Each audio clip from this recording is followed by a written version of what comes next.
We're really, really excited about starting our online events today. I'm Sandra Rincon, president of the Holland Alumni Network here in the Netherlands, and we're a community of international alumni and students living in the Netherlands.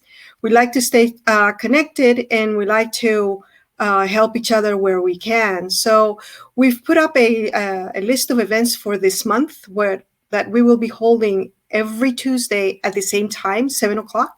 Some of them will be a little bit longer. This time today will be only a half an hour.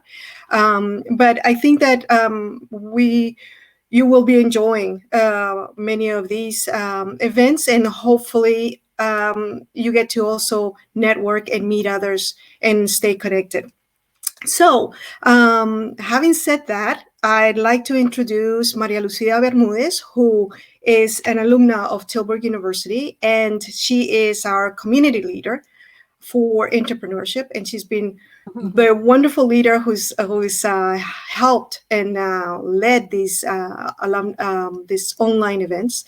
And we're really excited to see how they turn out. And she has tremendous experience with these online events, so it's wonderful to have her here. Welcome, Maria Lucia. And Maria Lucia will also be telling you more about the presenter, the guest, and taking it on from here. Thank you, Maria Lucia. Thank you, Sandra. It's really great doing this together, and I know it's going to have a huge impact because us as international students and alumni, in Holland Alumni Network, we know exactly how it feels to be out there, far away from home, especially in these circumstances. Exactly. So we want just to, the purpose of all these events is just to add value to this moment, that everybody can take something, even a little piece to have a better life, to have a better performance in everything, in your career, in your life. And that's why we started with a super relevant topic today on health, which is the top priority forever, but especially nowadays. So I'm really honored to be here and to go for these events on a regular basis. So thank you for that, Sandra. Thank you for that. And I will see you later then. I will introduce our guest of today. Enjoy, people. Okay. Yes, thank you. Okay, people. So today we're having coffee break. We're going to do a coffee break format, as Sandra said, a half an hour. If you're watching this right now, we really invite you to participate. In the end, we do live events for a reason. We want you to be, involved by comments and questions. Of course, this is a live Q&A. So what we expect is, apart from me guiding the conversation with our special guest, I want you to join, to participate, to tell us exactly everything. There's no stupid questions. There's not stupid anything. And that's why it's really important to host this type of events where you can really get involved. So for today, we have Helen McNanny. She is Argentinian, living in Los Angeles. Look at her, amazing. And she's going to join the conversation. By the way, what are you drinking? We have a coffee break. Do you have coffee by any chance? I'd say I brewed coffee just for you, yes. Wow, well, we have special guest. This is handmade, in here in Colombia, so it's good. Well, what can I say about Helen? The reason why we invited you to open our online events on this super relevant topic is not only because you're an expert in the topic, but because you can I have done events with you in Amsterdam. You're really amazing about everything you know about nutrition and staying healthy. Well, what can I say about Helen before you give a little intro about yourself? She's an expert on nutrition and health. She's from Argentina, based in Los Angeles, and she has her own practice. And we have an ongoing collaboration with her and 50 more experts. So when I tell you Helen is good, it's because we already know that. She's really good. She has a lot of experience and she knows what she's talking about. So today we're going to basically focus on nutritional, tips of how to stay healthy. We can talk about it more and further through the questions, but anything else that we need to add about you, your background, anything, you as an international in the US? Yeah, well, I'm classically trained in Ayurvedic medicine, which is one of the oldest systems of medicine in the world. But I don't practice it as much in the traditional way. I add more functional medicine. So my take on nutrition is more old world and new world together. So taking the old wisdom that we know works of balancing within nature and things like that, and then looking at labs, looking at your actual numbers, and using more modern technologies and nutrition to make sure that you're meeting your dietary needs. So I do a lot of the lifestyle stuff, which is more the old school, and then the nutritional stuff, which is more the new world, the new school. Okay, that's good. The both worlds, because sometimes it happens with this new alternative or whatever medicine that people don't take it as serious. And when you take a really good look at it, there's even before everything started, this was happening. So the fact that you bring the best of both worlds and history, that's the best. And really, your health has to be practical and it has to be logical. It can't be something that you necessarily go completely out of your way to do, although those things once in a while are okay. And it can't be something that you don't take seriously. So it has to be something in the middle. Mm-hmm. And for me, like, wellness needs to be really simple. You need to understand your body. You need to understand what your body's trying to tell you. And then from there, make decisions based in what you have available, but then on principles of nutrition. And so it's a balance. You have to find that balance. That's why I like that old world, new world perspective. I love it. Well, today we have students and alumni, if we go back to a time where we were even younger and we think about the time that you were starting actually to staying healthy and eating good or nutritious food, it's quite a challenge. You go to all these parties, you're eating all these snacks and stuff. So right now that you have the timing at home during quarantine, that we're in lockdown or that we have restrictions depending on the country on how we can go outside, the whole objective is to give, to provide our community with all these, how to create basically all these healthy habits around food specifically, And it's interesting because now when everybody is the most worried about our health, mm-hmm. how much attention are we actually paying to every single choice that we make? Yeah. And so here in the States, when the lockdown was happening and everybody was saying, everything is going to shut down, all of like the easy to make cakes and all the junk food flew off the shelves. And I kind of took like, this is when we should be sleeping the most, eating the most vegetables, drinking the most water, meditating, doing all the things to boost our immune system in case we do end up getting sick. Our bodies can be more resilient, yet we're tearing our bodies down. We're watching Netflix until 2 a.m. We're drinking, we're eating sugar because we think, oh, it's a vacation. And I think it comes down to like a basic foundation of we don't know how to connect to our bodies. We don't pay attention. And most of us don't know what it feels like to feel really good and to have a lot of energy and vitality. And so if you don't know what that feels like, how can you even strive for that?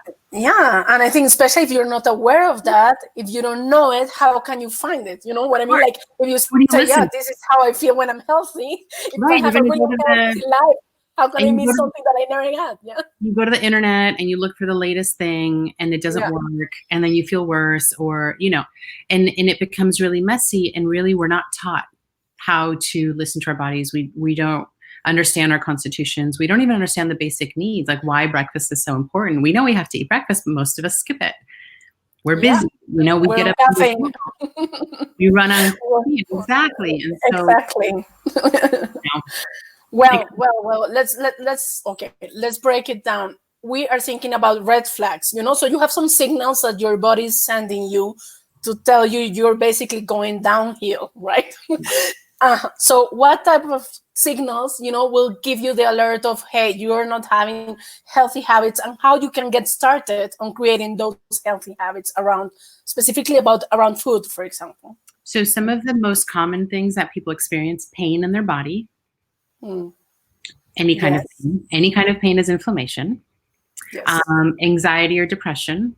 So changes in mood, very common. You'll see like people who can't sleep, insomnia, or they wake up in the middle of the night. Mm-hmm. Extra weight that they can't lose. Mm-hmm. Hair falling out, PMS. Any pain is abnormal. I'm laughing because basically you're describing myself. Thank you. Oh my goodness. And to be honest, this is like 100% of the population. Like really, it's really difficult. The crazy thing is that we've normalized it.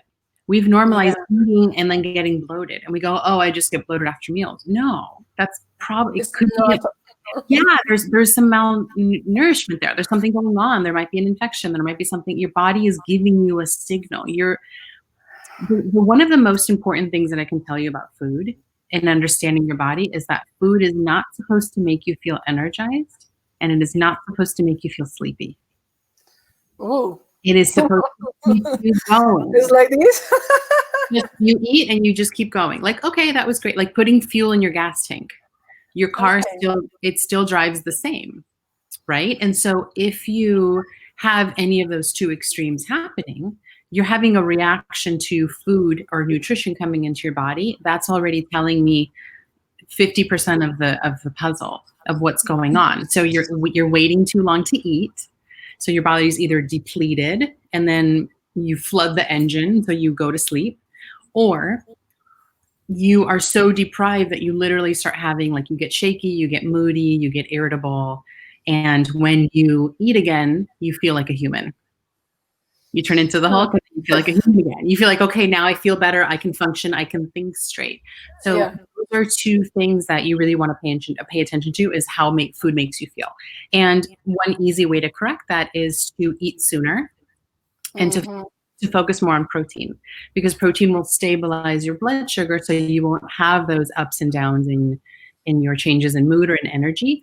And carbs will tend to make you more sleepy, so you want to focus more on protein. So that's a really easy fix. And once you start to feel better in terms of your energy, then it's easier to start to incorporate other things. Like, okay, now, if I want to lose weight, okay, I have energy to actually do it. Or if I, whatever it is that you have pain, it's easier to now pick a better supplement or increase your oils, or actually choose a diet that's going to support that imbalance, because you're not having these ups and downs in energy all day. Of course. So that brings me to another question. There's a lot of diets. Intermediate fasting is like trend. There's a lot of things. Atkins diet. Well, all the diets, of course. Yeah. But I'm just thinking about, you mentioned something really important. Before you think about, I need to lose weight or I need to do that, you need to be like, boom, in balance, and you need to have the right elements to say, now I can do that thing, I can reach that goal. Because normally people jump into diets from the trigger is the emergency of your goal, and you cannot even cope with it, and you say, I have to do it, so I'm going to fast, and I'm going to only eat lettuce and pineapple juice, I don't know, or celery or whatever. So let's talk about the myths, behind diets, and not only the part of the diet itself, but before getting started, or before you say, I'm going to go to something that looks really strict. First of all, do we need strict diet? Let's go around the whole dieting, thing. And it's really difficult, because I can understand coming from a place of, you don't feel good inside of your body. You don't feel like yourself. Your clothes don't fit. And it creates a lot of anxiety. And so you want the quick fix. You'll do whatever it takes. You'll even stop eating. But what is the price that you're paying on the back end? That your body has a physiological response to that, right? Nothing happens in a bubble. What you do affects your entire body. So that's a very important principle to understand. Second, I always start with stabilizing the body. So if your house is on fire, you can't, glass of water, boom. You have to put the fire out, and that takes time. So that's the chaos, that's the emergency, that's the pain or the immediate imbalance. And then once the fire is out of the house, you can't just move back in. You have to heal the house. Wow. So then you have to, repaint the walls and change the carpets and take all the damage out. That's the part where you're symptom free, but change is happening underneath. And that's the part that takes the time and the commitment. That part takes the longest. And then the third stage is you can actually move back into the house, and then you can redecorate. And then you can do the lifestyle things to optimize, and the biohacking and the intermittent fasting and all the things to get you to that next step, that next level of your health. But first, if your house is on fire, how can you go on a fast? If you're having an emergency, of course, it makes no sense at all. Yeah. So I think that you have to just take a step back and go, okay, it's important to look at how you got there, but it's also important to look at moving forward. What's the most important thing that you can do in this moment to change whatever's going on. And so understanding fundamentally how your body works is very important. So if you have pain, how do you balance that? If you can't sleep, how do you balance that? Because you have to put the fire out right away. And then the next day you have a little bit more space where you can make better decisions, right? So I hope that answers your question. A lot, but yeah. good answer. But if I'm thinking about the whole metaphor of the water that I need for my house, I'm thinking, Helen, how long it takes, or what can I expect, or what are the things that I need for prep, for basically getting started, making that. Yeah, it's basically a preparation so I can get ready to see how I want to build a healthy lifestyle after I turn off the fire. How big is the fire? That's a good question. I will tell you that in private message. No, well, my fire is. I think how much water you need depends on how big your fire is. Okay, 100%. But what most people go by Google or by friends or whatever. They don't talk. Hey, I need a professional. Do you need professional help? When is the right moment to do it, and how can you measure how big is your fire? Well, I think that how much it's affecting your day-to-day is very important.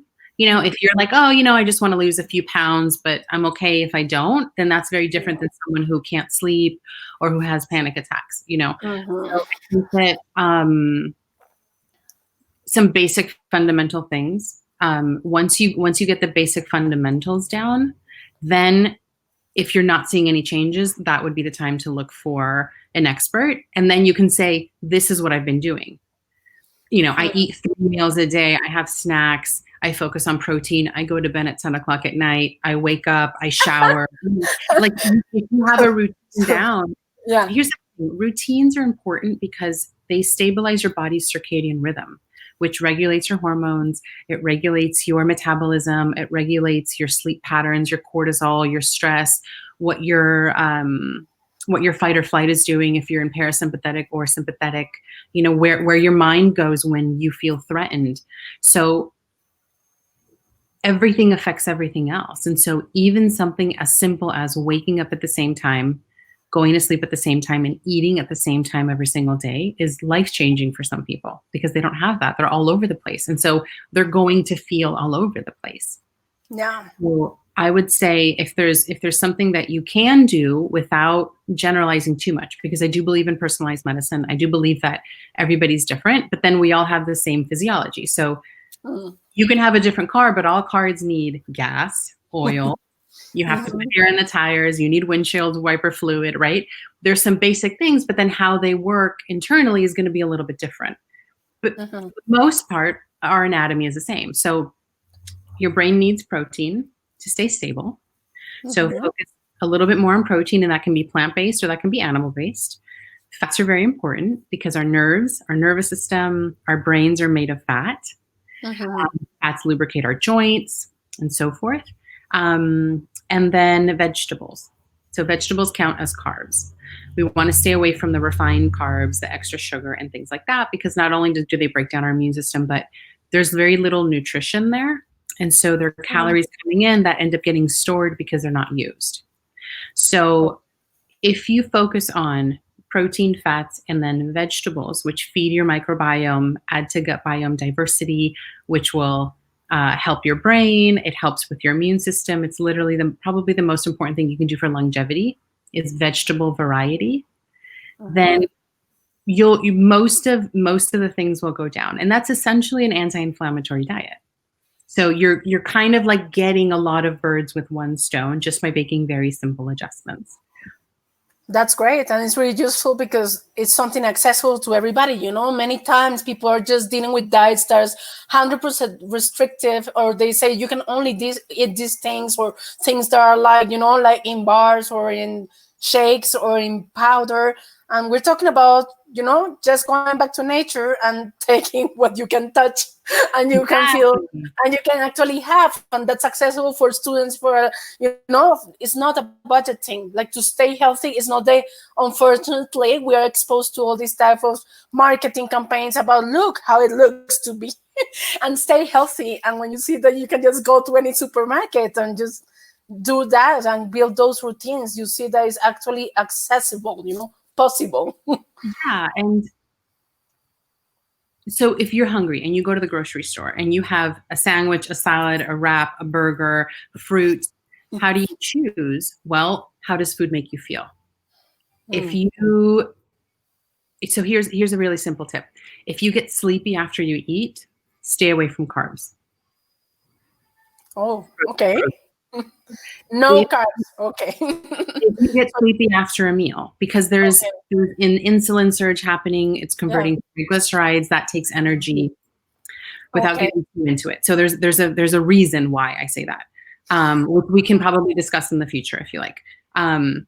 If you get energized with your meal, if you literally crash and you lose it before you eat, and then like you wait so long to eat that you're literally reacting to it, you're a grumpy monster, and then you eat and you feel better. You waited too long to eat. If you have carbs, you will crash. So you need protein. So my answer is always going to be protein, because we use amino acids to make every single thing in our body. So you're going to get carbs anyways, but understanding how food makes your body feel will help you make a better decision. So if you can eat and you get no change in energy, then you can have carbs. Have the sandwich. Okay. But that's really a tricky thing, knowing how people eat in the Netherlands, the amount of bread that, you have been there with me in Amsterdam. Yeah. There's a lot. It's not impossible, but it's challenging since there's a lot of bread all over, especially for lunch and stuff like that. Really important. We have a question here, so I want to also listen to a question from one of our participants. Sorry, I didn't mean to interrupt. The interesting thing about the Netherlands is everybody's on their bicycle, so they're using that energy. Most of us are not. Most of us have a sandwich at the desk, and then we have to get coffee because we're crashing in the afternoon. So understanding how food makes you feel is very important. What was the question? 100%. Yeah. And about sports and diet, what is the impact of sports when you're thinking about, your diet? If you're on weight loss, because a lot of people say, or it's common myth that, it's about nutrition, not really about sports. Sports is good to stay in shape or to stay healthy, but if you're in something like a goal, like I want to, lose 10 kilos or whatever, what is the impact of sports within that type of plan, goal? In order to lose weight, you have to be in a caloric deficit. That's just science. So you can do that in a sustainable way. If you do it where it's not sustainable, you're expending too much energy and not enough is coming in. You're spending more money than is coming in. There is going to be damage to that. So there is a way to have enough money coming in, which is the same as enough money coming out, where you can do it in a very healthy way. Exercise, sports, incredibly important, not only for your brain health, but for brain aging, for cognitive function, for muscle tone, for staying in shape, because muscle burns more fat than cardio. And so weight training and actually using your own strength is very, very important. Just on a side note, if somebody's having trouble sleeping, one of the coolest things you can do is to jumpstart your circadian rhythm. It's called the car. Jumpstart the car is what we call it. Wake up. As soon as you wake up, you do 3 to 7 minutes of high intensity workouts. Oh, that's really? 7 minutes. It will reset your circadian rhythm. So you should be able to go to sleep and then sleep all night. Yeah, if you don't have blood sugar issues. And so exercise is everything when it comes to health. Even if it's going for a walk, we can't, gyms are closed and this is kind of a funky time, but you can still do squats while you brush your teeth. That's my type of thing. Really nice. 15 minutes, just do squats, and it adds up. And so sports is incredibly important for health. People who overtrain start to see problems. And so you don't want to overtrain. You do need to nourish your body. But if you are training, if you are working out, if you are engaged in sports and you're eating the right food, your body you'll trim down because you won't need to store the extra fat or the toxins. True. Okay, now we can go with the question. So it says, how do we deal with stress budgets and the myth behind eating healthy, like being expensive, like why we have this reputation? We kind of covered that. I feel this is especially relevant for alumni, entrepreneurs, or folks that have limited finances. So So obviously we want to eat organic. We want to avoid pesticides. We want to avoid extra toxins. However, there are a lot of foods that don't actually absorb pesticides. So you can buy those conventional. So if you look up the Dirty Dozen or the Clean 15, those are foods that you absolutely have to eat organic, like strawberries and apples. You just don't even eat them. If you can't get them organic, just don't even eat them. Other foods like an avocado or a banana have more of a tougher shell, like exterior, and so they don't absorb the pesticides. So that you can buy conventional. You do 100% want to stay away from GMO'd because they're messing with the... What is that? The GMO, the genetically modified foods. Those you haven't had those long enough to understand what they're doing to our DNA, and so I would just stay away from them. As long as you, and if you absolutely cannot get organic and you have to eat regular food, that's fine. Focus on diversity. So as many different vegetables and fruits that you can get, especially the ones that you don't like, especially the ones that you never get. So once a week, add something new in, even if it's you're chopping it up very small and throwing it in a smoothie, because the fibers in these plants and vegetables are what actually feed the gut microbiome. And the diversity is what creates the short chain fatty acids, which has all of the health benefits. So your body can offset some of the toxins and the damage from pesticides when you have a healthy gut microbiome, and when your glutathione levels are high. So your body's antioxidants. So high onto antioxidant foods will help offset some of the non-organic potential things that are getting into your body. So, and then if you're hydrated and you're sleeping, your lymphatic system will work properly. If you're exercising, you'll get that flow going. And so there is a way you can still be healthy on a budget. Yeah. That's true. So there's no excuse. And especially in the Netherlands, we have all these markets and we have all these ingredients. It's like you have a lot of diversity. The Netherlands is big in, in exporting food. Basically, we grow and export food. So yeah, we have good possibilities there and good supermarkets to go to.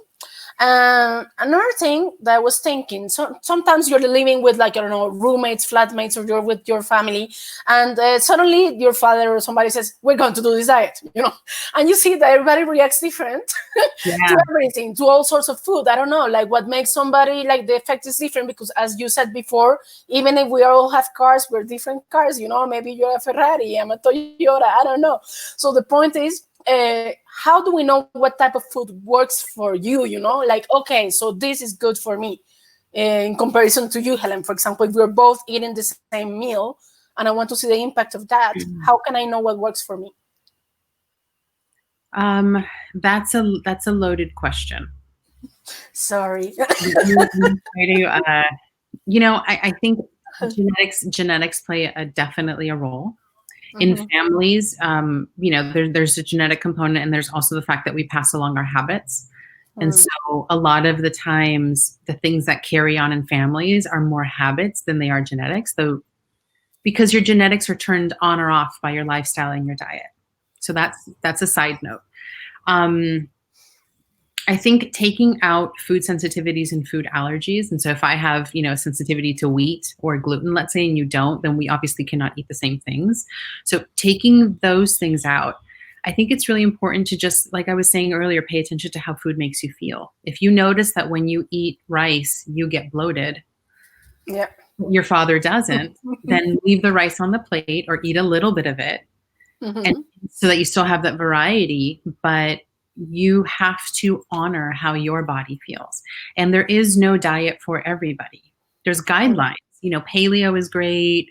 Keto is really great, especially if there's any traumatic brain injury or neuroinflammation happening. But you have to understand if it's right for you. And so I don't necessarily believe in the diets that are for families. I do think that it's very cool if there's a couple, or something like that where you can be supportive of each other, but within a meal, you can still tailor it to you.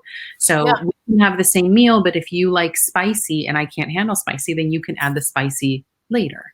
Or you can add some extra avocado on the side and I'm going to stay away from it. So you can still, respect each other's nutritional needs, but still honor your own. 100%. Well, we have 30 seconds to wrap it up.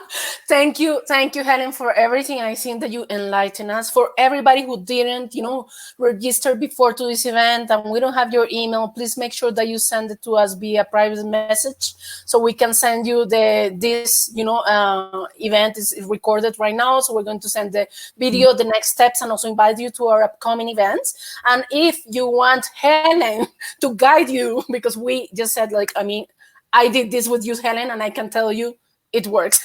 So if you need Helen to give you any advice or tips or check with you your routine, how you're doing something, just make sure that in that private message you include questions for Helen so we can create something nice and maybe, just have a call or a chat about it.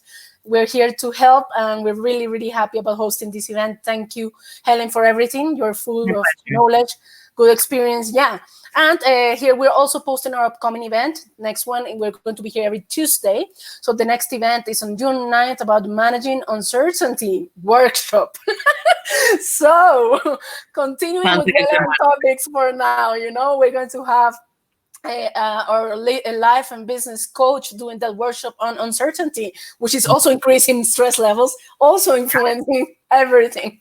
So thank you for that, and thank you everybody. And Sandra, I just want to say thank you. Sandra, you're on mute right now. Yeah, if you muted. So I just want to say thank you. Sorry about that. Yeah. Yes, what do you think? Great. No, this was fantastic. Thank you so much, Helen. It was very insightful, and it's wonderful. Thank you. Really appreciate it. And I think during this time, we really need this type of tips, and I take away especially the whole idea of routines. People who are working, we're all working from home, and it's so easy to just merge, the daily routine at work and continue it at night and really not stop. And those of us who sit behind the computers all day and do not stretch and all that, the importance of having the exercise and making the routine so that you do have the breaks and you do have the food when you need to have the food. Thank you so much for your insights. I was going to say, I'm a really big fan of setting timers. Every hour, set a timer, get up, walk around, come sit down, set a timer every 2 hours, every 3 hours, have a snack. And definitely setting an alarm to go to sleep. Sleep is the number one supplement for the immune system. Yep. It's the most important thing we can do to not only protect ourselves from this virus going around, but to just for overall vitality is going to bed early. I can't tell you how impactful it is. And so yes, I can tell you how impactful it is. I literally have a bedtime alarm on my phone, and it's like, go to sleep, and I'm in the middle of something. I'm like, okay, here we go. We got to go to bed, because that's literally the most impactful thing for autoimmunity, for everything. So And self-sabotage is really important. It's like, this is not a client meeting or this is not a work meeting. So it doesn't matter. And you have that, alarm, go to bed, ring, you need to take make yourself a priority. Yeah. So it's yourself a priority. Yeah, that's it. Helen, thank you very much. Thank you for everybody who was with us today. And see you next Tuesday then, everybody. Thank you, Maria. Thank you, Maria. You too. You did a fantastic job. Thank you both. Bye. Bye-bye. Bye. Ciao, ciao.